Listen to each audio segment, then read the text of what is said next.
Welcome back to the session. So myself Ramyasri, Assistant Professor in the CSE Department at Institute of Aeronautical Engineering. So I'm going to discuss about the next topic, that is database system architecture, the database management system. So as we know that the database is nothing but a large collection of data. So here the database system is categorized into two components or two modules. The first module is storage management and second module is query processing. So as we know that database is nothing but a large volume of data. In order to store that large volume of data, it requires trillions and millions bytes of data. So in order to manage the trillions and millions bytes of data, main memory cannot accommodate the space to occupy the data. For that purpose, the data is stored in the disk, and during processing time, it is transferred from the disk to the main memory. So here we are, main memory cannot able to hold the total database data at a time. So in order to overcome this, the data will be holding in the disk storage, and whenever we require the during processing time, the data will be transferred from the disk to main memory, and again after the operation is completed, the again data will be get back to the disk itself. And the primary goal and the main task of the database system is to provide only simplified view to the user. What do you mean by simplified view? So a large collection of data, every time the user does not require the total data to view. Where user can view only a specific amount of data as per their constraints. So according to the user constraint, the database system responsibility is to specify the simplified view to the database.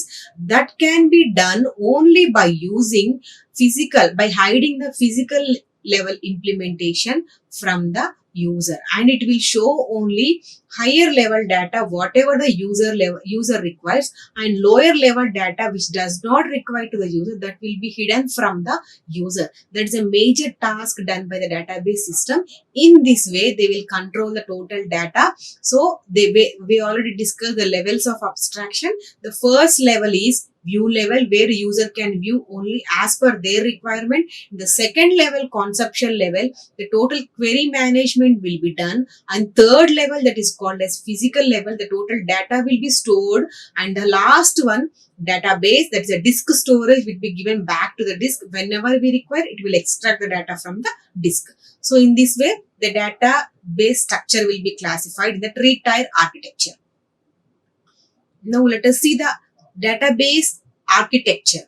So coming to here, in the architecture, the first level is nothing but a database user. This is called as a Navy user, application programmer, sophisticated users, database administrator. Already we discussed what is Navy user, application programmers, sophisticated users, and a database administrator. These comes under the view level of data. These comes under the view level, and where each and every programmer having their own view. There may be not same type, they may be in the different view, whereas Navy users make use of already existing applications to interact with the database and to extract the data. But coming to application programmers, these will extract the data from the database only by writing the application programs. In the application programs, they embed the DML commands to extract the data. And coming to sophisticated users, these users may use a query tool, nothing but a database query tools. They will pose a query and extract the result from the database. And finally, database administrator is also whole and sole responsible. He can control the database and he can extract and perform any type of operations. So all the first level all comes under the view level of data, nothing but a view level representation. Coming to second level, already I told the database system structure contains two components or two modules. First one is query processor and second one is storage manager. These two plays a major role. This query processor is called as a conceptual model or conceptual level, and this coming to storage manager is nothing but a you can call as the physical level, where data is stored in the form of records. And already I told here, as data is a large amount of database contains a large amount of data where memory cannot accommodate the data, so the data is transferring from the disk to memory while processing. So disk will be holding the total amount of data. Whenever the processing requires, the data from the disk will be moved to the storage manager. So coming to second level, that is called as a query processor. Here the actions will be taken, but a query processor always takes the request from the user. It can be in the form of application programmers, or it can be in the form of queries. Whatever it may be that will be given from the users to the query processor will compile and link and interpret such kind of data into, convert into some low level instruction. The total will be done by using query evaluation engine. This query evaluation engine will accept the data which is given by the user and convert into low level instructions which can be understand to the next level, that is called as storage manager. So then storage manager will store the data according to the data they will store in the buffer or file or authority or transaction. Depends upon the data given by the query manager processor that will be stored by the storage manager, and later on the data will be transferred to the disk storage. This is the total architecture. The first level is view level, that is called the users level, and second is a conceptual level or query processor, and third one is the physical level or storage manager, and last one is the disk storage. Now let us discuss what is query processor and what does it contains, and what is storage manager and what are the operation will be performed with the storage. This we will discuss in the next slide, that is called next one, query processor. So what is query processor?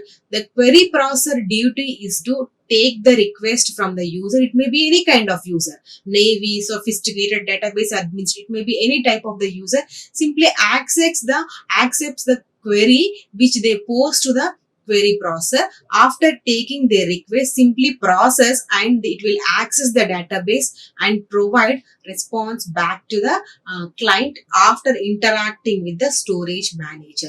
That is a task done by the query processor. Simply accept and access the database, and the query processor also converts the high level to low level. That is done by the query evaluation engine.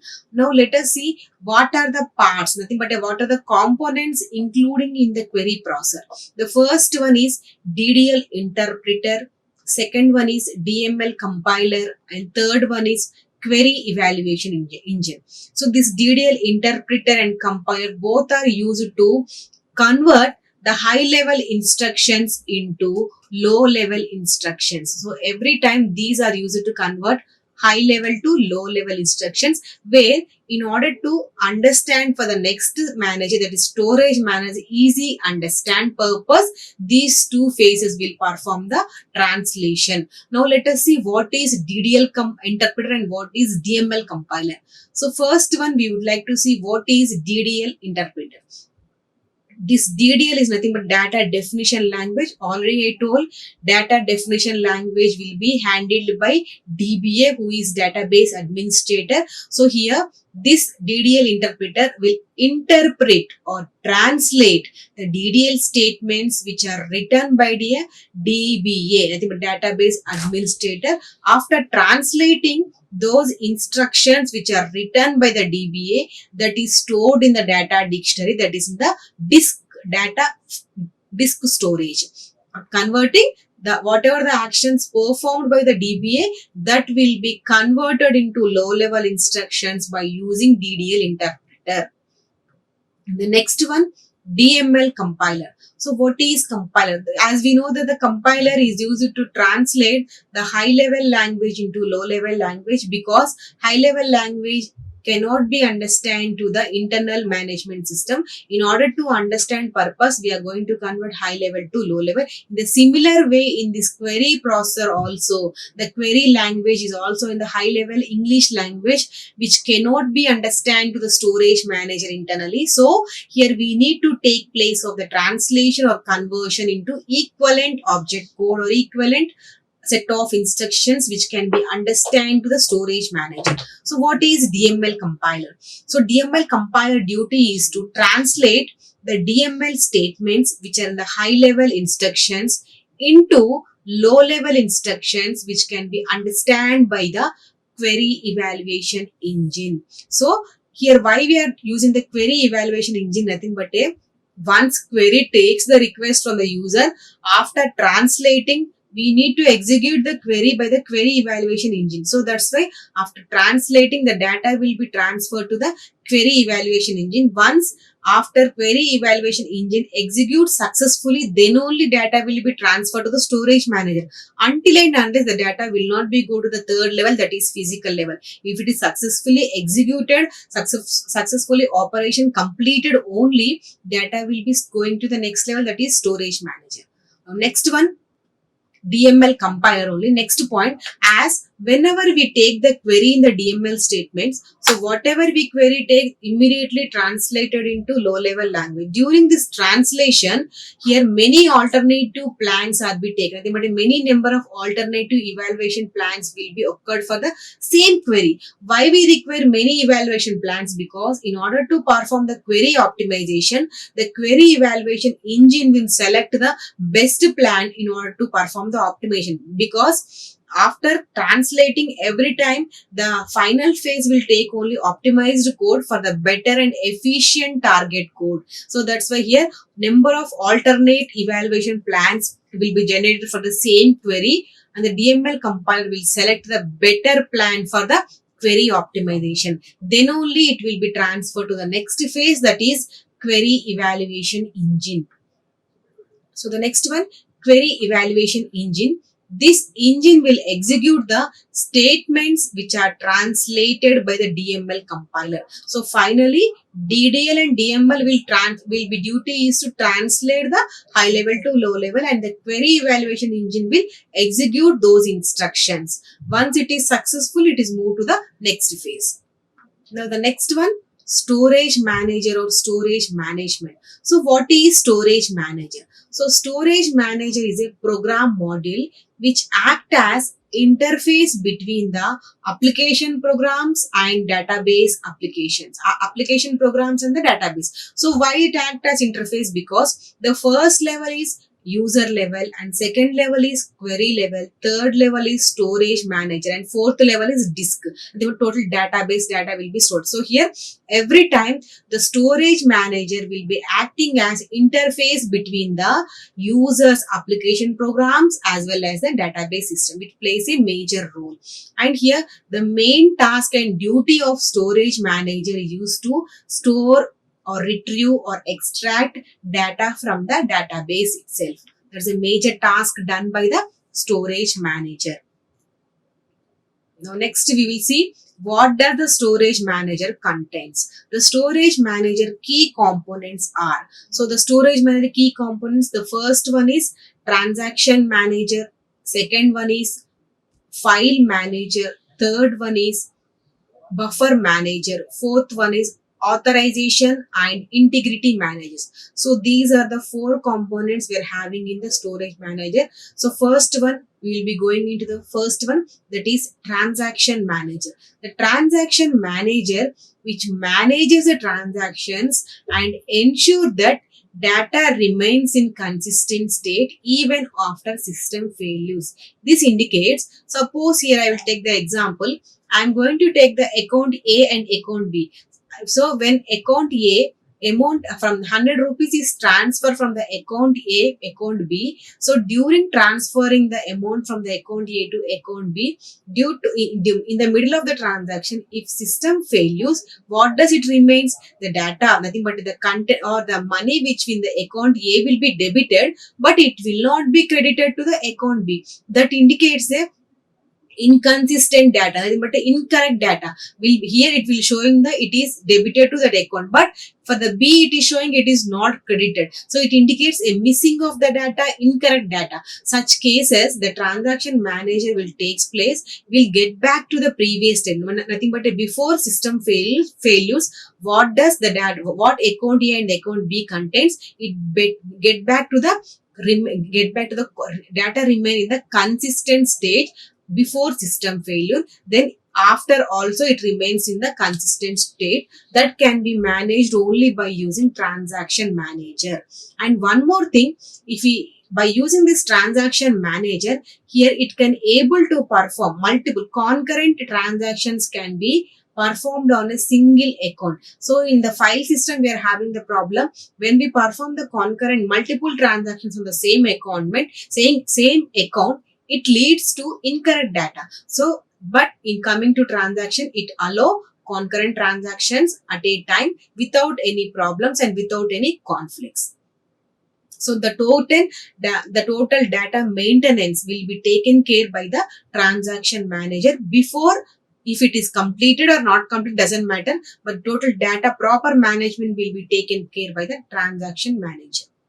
And the next one, that is authorization and integrity manager. So what is authorization and integrity? So in order to access the database, it should be authorized user, then only they can access the data. So authorization is nothing but it should be authorized person, nothing but it will checks the authority of the user, nothing but if he is authorized, how to know whether he is authorized or not, nothing but each and every user is having a certain credentials. Based on those credentials only, the database will check whether he is authorized or not. If it does, that credentials will be matching with the database system which already existing, then it will be successfully logging into the system and perform the action. If it is not matching with the database, it is not authorized one. So here it will check the authorized users, and only authorized users can only access the data from the database. That is maintained by the authorization. By this way, it will maintaining more security.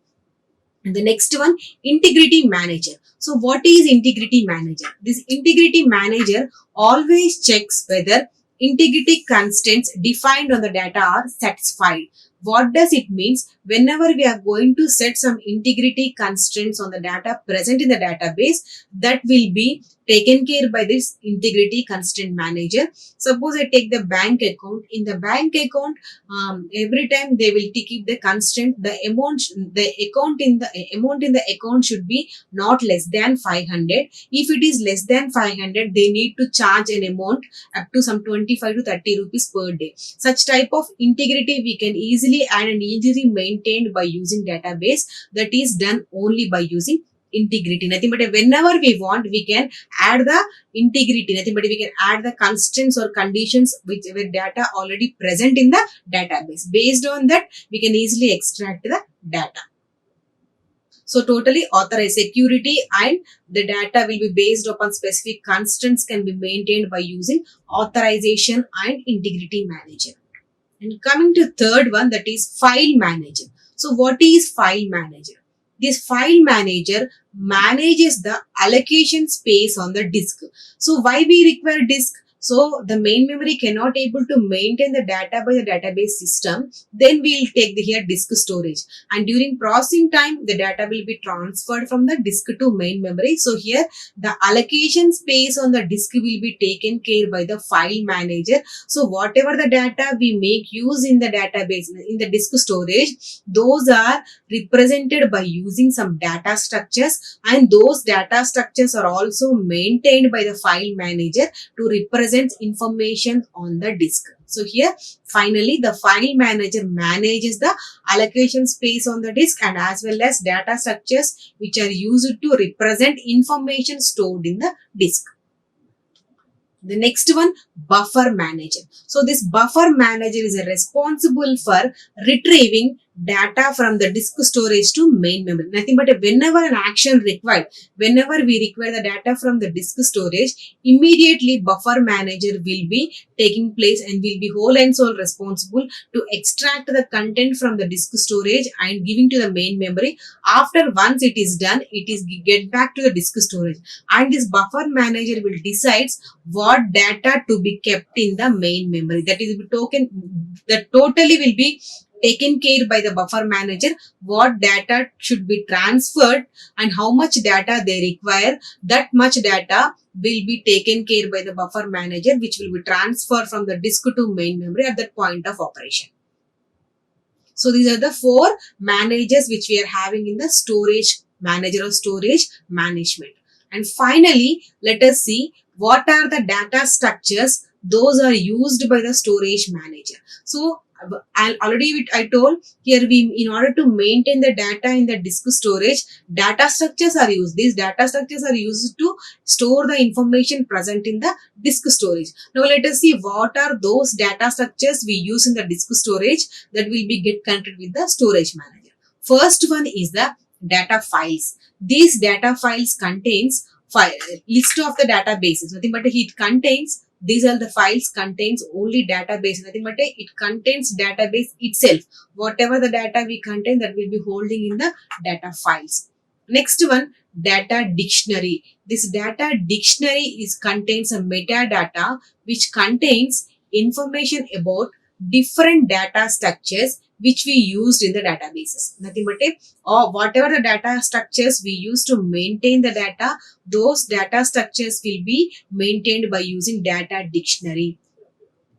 The next one, indices. This indices will provide the fast access to the required data item. So whenever a user want to access a specific item, it immediately given back to the indices which provide the fast access to a specific data item what the user required. That will be taken care by the indices. So this is about the data structures which are used by the storage manager. So in the total database system architecture are categorized into three tier architecture. First one is view level, which contains only users, and second level is only conceptual level, where it will be handling all query related issues, nothing but a query related compiling, interpreting and converting, translation total will be done in the second level, that is conceptual level, or we can call as a query processor.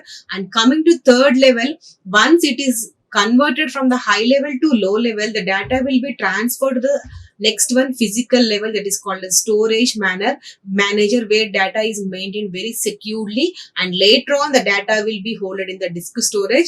Whenever it is required, the data will be moved from disk to main memory when we get the request from the user to the query processor. So this is about the database system structure. Thank you. Like, share and subscribe. Hit the bell icon for more updates.